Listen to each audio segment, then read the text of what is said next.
मैं Deepak Garg airport authority of India में कार्यरत हूँ। सोनू जी को मैं सबसे पहले बधाई दूंगा। आज उनके मतलब जो ए आपका सहयोग फाउंडेशन एनजीओ उन्होंने स्टार्टअप किया है, 1 साल कंप्लीट हो गया उनका, और उन्होंने 1 साल में ही मतलब इतना काम कर दिया है जो मेरे ख्याल से नॉर्मल फाउंडेशन 4-5 साल में भी नहीं कर पाते, just because of their dedication and hard working. उनका विजन क्लियर है, वो समाज में क्या करना चाहते हैं। अंडर प्रिविलेज और अनप्रिविलेज लोगों के लिए बहुत काम कर रहे हैं। वो पहले से ही लगे हुए थे, लेकिन अब ऑफिशियली एनजीओ की रजिस्ट्रेशन करा के उन्होंने इस काम को पूर्ण रूप देने का निश्चय कर लिया है।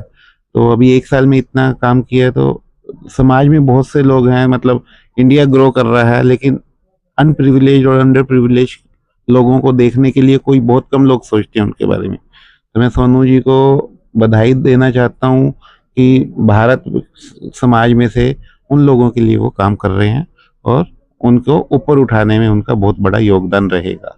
बिल्कुल। मैं Deepak Garg airport authority of India में कार्यरत हूँ। सोनू जी को मैं सबसे पहले बधाई दूंगा। आज उनके मतलब जो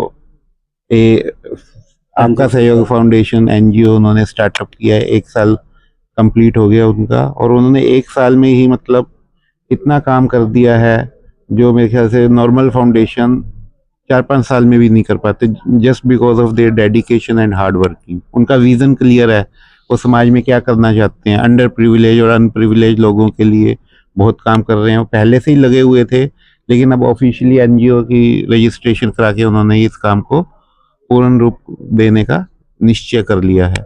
तो अभी 1 साल में इतना काम किया है, तो समाज में बहुत से लोग हैं, मतलब इंडिया ग्रो कर रहा है, लेकिन अनप्रिविलेज और अंडर प्रिविलेज लोगों को देखने के लिए कोई बहुत कम लोग सोचते हैं उनके बारे में।